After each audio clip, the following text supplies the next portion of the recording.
I'd like to welcome you all here tonight. Thank you very much indeed for coming. We're just about to start the show. I'm going to introduce Louis Quinlan and then John Cooper Clarke. Just for a second to imagine if I was to say that this is actually cancelled and there wouldn't be anybody on tonight.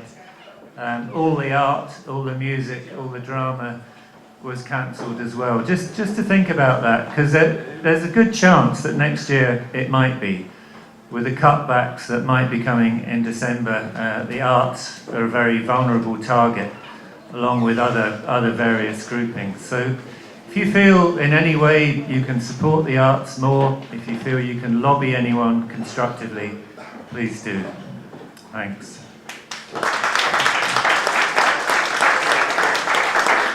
So we're going to start tonight with Louis Quinlan. She's going to entertain you with some poems, and then we'll have John Cooper Clarke. I'm going to kick off one. This one is called John O'Donoghue is no Bull McCabe. Like a Stuka on a glorious run home from a bombing raid that's brought death and destruction and left children hungry and alone. I defend the undefendable.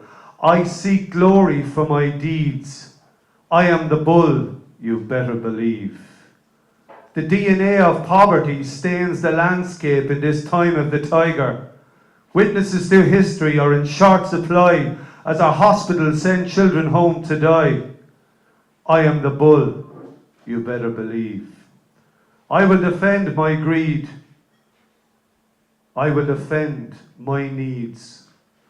There are some art in this destruction. I measure my betrayal with a Judas kiss.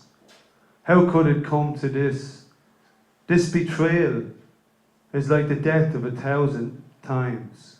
The DNA of poverty stains the landscape in this time of the tiger.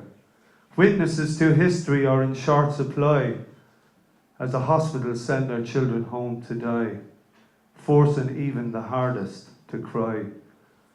We're colliding in different worlds, exposing the privileges who manage to evade the full burden and responsibility of society.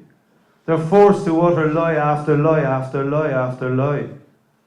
Heroic self-sacrifices was their defence, for the good of the nation and the country, for justice without reply. John O'Donoghue is no Bull McCabe. Thank you.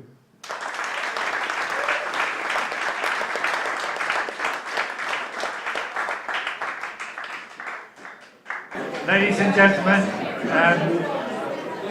since I've been involved with Imagine, there's been one name that I suppose I've been repeatedly asked, and many people in Imagine have been repeatedly asked about getting to Waterford.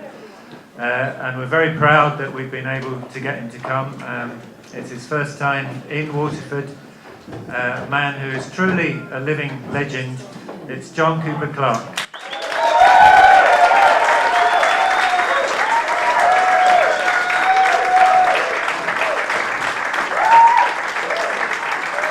Thank you very much, Mark.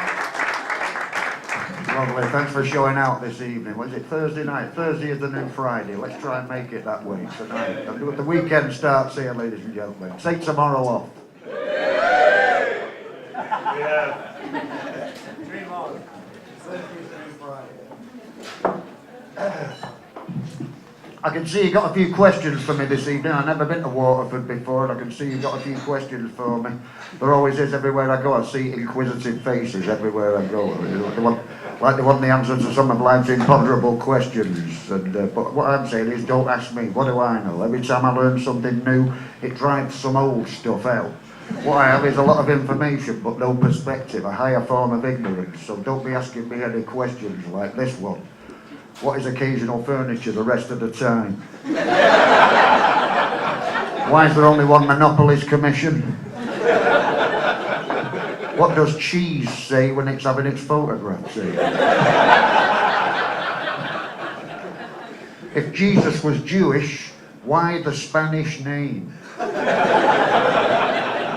Don't be asking me any of those questions. I don't know.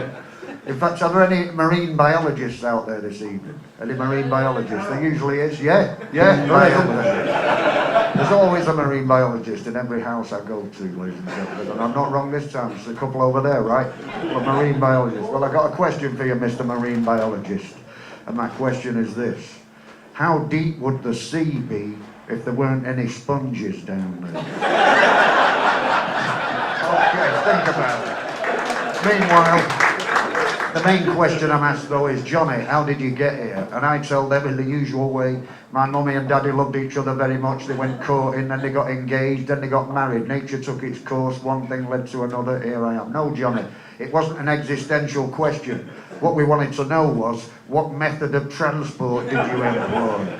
And I tell them in the best kind of car known to man, and that kind of car is, does anybody know? I'll tell you. Yes, it is, a hire car. And now somebody once suggested a Skoda. The difference between a Skoda and a sheep, it's marginally less embarrassing being discovered getting out the back of a sheep. These are the social advantages inherent in the rented vehicle as follows. Exactly like this. Double park, don't lock the door, push the pedals through the floor, give it loads and then some more, it's a hire car, baby. Grip the stick, grind the gears, watch that distance disappear, never be yours in 1,000 years. It's a hire car, baby. Hire car, it's a hire car. Well, why would anybody buy a car? Bang it, prang it, say ta-ta. It's a hire car, baby. Bad behaviour on the street, save yourself a couple of sheets, collision waiver, keep it sweet, it's a hire car. Drive the mother of her anywhere, just like you don't care. Put it down to wear and tear. It's a hire car, baby. Hire car, why hot wire a car. Whenever you require a car, hire a car, baby. Bad behaviour on the street, save yourself a couple of sheets. As I say, keep it neat, a hire car, baby. Try not to kill yourself or injure anybody else.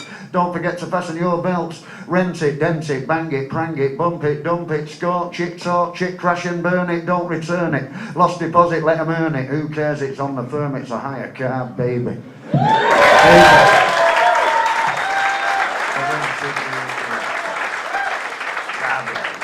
We'll be back after these messages. Actually, the no advert rule, I made an exception last year in the case of two entities. The first one being the Martini people. I wrote this one for them, a little jingle for the Martini people, in the hope that in return they would send to me a year's supply or a lifetime supply, whichever is the greater, of their innovating beverage. And this one's called Home Honey I'm High. Home Honey I'm High for the Martini people.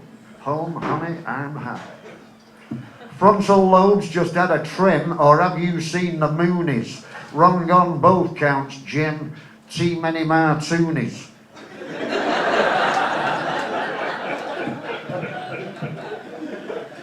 Play on words. He's drunk. I like these quick poems like this one. Here's one I wrote in the Republic of Ireland, in Limerick, 25 years ago. I think it might have been the first time I'd ever been to Ireland. And 25, no, it's more than that. It's much longer ago than that. But anyway, I know it was a long time ago because condoms were very difficult to obtain in those days. In fact, they used to smuggle them in bags of heroin. I was in Limerick at a loose end there, and the pressure was on. Johnny, this is the capital city of poetry in the world. Everybody knows about limericks. They invented the most famous kind of poetry in the world, the limerick, here in Limerick. So let's be having a limerick about Limerick. Okay, no problem. There once was a fella from Limerick. You can't argue with that.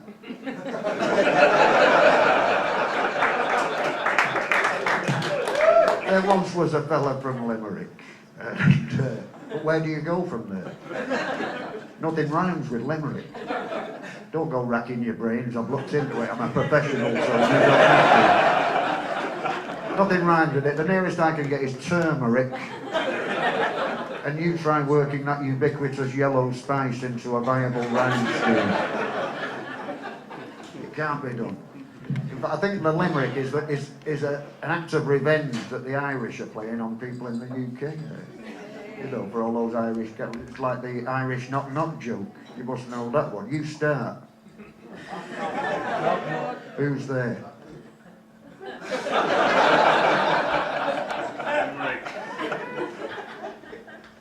See what I mean? Where do you go from there?